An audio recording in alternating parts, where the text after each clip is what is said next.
এই যে নিটু হত্যা, তারপর হচ্ছে যে নিউজটা হচ্ছে যে এতজন মন্ত্রীর লাশ পাওয়া গেছে, এগুলো আমি রাইট। বুঝে শুনে টিজার কাটা ইউজ করছি। দেখেন একটা মেহেদী হাসান হৃদয় সে গল্প জানিয়ে দিয়েছে, মেহেদী হাসান হৃদয় গল্প জানিয়ে দিয়েছে, মেহেদী হাসান গল্পের টুইস্ট সব কিছু বলে দিয়েছে।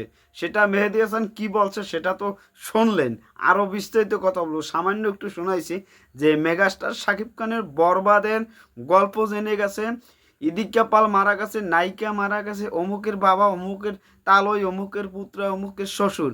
এই যে এইগুলো ওভারঅল যে কাহিনীগুলো ঘটতে আছে কয়দিন ধরে, এটা যদি হাইপ না থাকতো তাহলে কোনোভাবেই এত আলোচনা সমালোচনা কোনো কিছু হইতো না। সমালোচনা তো হয়ই না।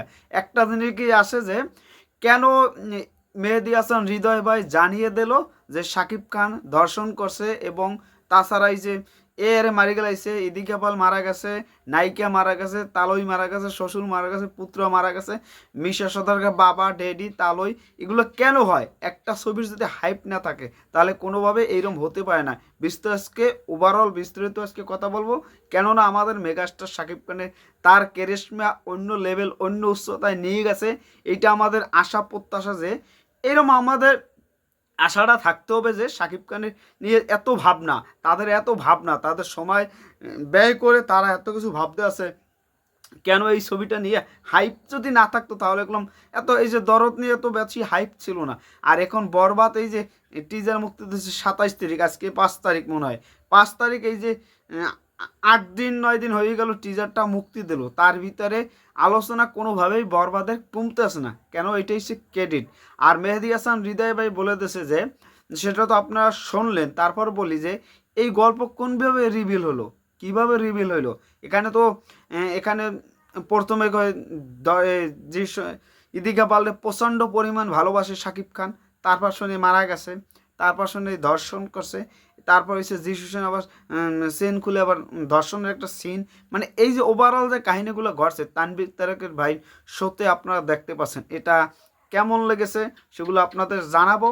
আর এটা আমাদের সত্যি ভালো লাগার বিষয় যে বরবাদ নিয়ে এখনও আলোচনা চলছে, চলবে।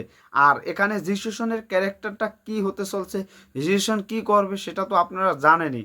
আর একটা কথা বলতে চাই যে মিশা সদাগর শাকিব খানের বাবা, এই এপিলে প্রথম সিনেই তো দেখাই দিল বাবার চরিত্রে। মানে ওভারঅল যে আলোচনা চলতেছে, মিশা সদাগর বাবা হোক আর খালু হোক, জ্যাড হোক, তালই হোক, একটা কিছু হবে, সেটা ছবির শেষ মাথায় যে আমরা দেখব, যে সময় ঈদে মুক্তি পাবে তখনই আমরা দেখতে পারবো যে কি হবে না। আমরা যদি জানিও তাহলে এত কিছু খোঁচাখুচি না করাও বলো, আবার করলেও ঠিক আছে যে একটা ছবির হাইপ থাকুক। তুমি এরা খোঁচাখুচি করলে এক এক দলে খোঁচাইবে আর এক দলে খোঁচাইবে, এরকম ওভারঅল মিলিয়ে এই ছবির একটা হাইপ থাকুক, সমস্যা নাই। মজা নিতেছি, এনজয় করতেছি, কেননা এটা নিয়ে অনেকেই কথা বলতেছে। আমাদের খারাপ লাগছিল প্রথম প্রথম, কিন্তু এই বিষয় নিয়ে আমরা কথা বলি নাই। তারপর চিন্তা করি এইটা যদি কথা বলি তাহলে হাইপটা অন্য লেভেলে, অন্য উচ্চতায় চলে যাবে। আমাদের মেনিসে বরবাদের কোনো আপডেট নাই, যে বাস্তবতা বরবাদের কোনো আপডেট নাই, ভিডিও করি না।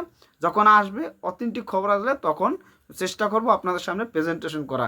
তারপরও দুই একটা ভুল তো হবেই, এটা নিয়ে হবে। কালকে একটা ভিডিও দিছি, আজকে একটা ভিডিও দিতেছি, তারপরও যদি আরও আপডেট আসে তাহলে আপনাদের শোনাবো। আর না, বেশি বেশি তো ভিডিও এখন আর করি না, যেটা অথেন্টিক মূল যেটা সেটা আপনাদের সামনে তুলে ধরার চেষ্টা আমরা করি। আর শাকিব খানের যেভাবে তার ক্যারিশমা অন্য লেভেল, অন্য উচ্চতায় নিয়ে যাইতেছে, এটা আমাদের জন্য ভালো লাগার মোমেন্ট ক্রিয়েট হইতেছে। এটা আমাদের জন্য সত্যিই ভালো লাগার বিষয়।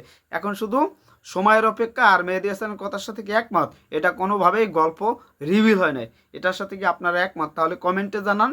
আর এগুলো নিয়ে মাথায় চিন্তা ভাবনা নাই যে রিভিল করতেছে গল্প, এখন তো কিছুই হয় না, টিজার। মানুষের একটু আলোচনা করুক, তার জন্য এটা মেহেদী হাসান হৃদয় ভাই করছে। আপনারা সম্পূর্ণ ভিডিওটা তানভীর তারেকের ভাই শো থেকে আপনারা দেখতে পারেন, সেখানে আপনারা অনেক কিছু জানতে পারবেন। আশা করি আপনারা ওখানে পাবেন সব কিছু। এই আশা রেখেই আপনাদের সামনে আজকের মতো বিদায় নিলাম। সবাই ভালো থাকবেন, ভালোবাসার মানুষগুলো। আপনারা যারা নতুন আসছেন তারা সাবস্ক্রাইব এবং ফলো দিয়ে সকল সাকিবিয়ানদের মাঝে ছড়িয়ে দেন, যে অথেন্টিক খবরটা জানার জন্য বিজয় সাকিবিয়ান আছে, চেষ্টা করতেছে আপনাদের সামনে একটা অথেন্টিক খবর দেওয়ার পরিকল্পনা করতেছি। জানি না কতটা পারছি, তারপর চেষ্টা করছি। সবাই ভালো থাকবেন, চোখ রাখুন শাকিব খানের চ্যানেল এবং আমাদের ওভারঅল যারা শাকিব খানের নিয়ে কন্টেন্ট তৈরি করে, সেখানেই আপনারা অনেক অনেক সারপ্রাইজগুলো আস্তে আস্তে একটার পর একটা পাবেন। এটা নিয়েই আজকের মতন বিদায় নিলাম। সবাই ভালো থাকবেন। সাইলেন্ট।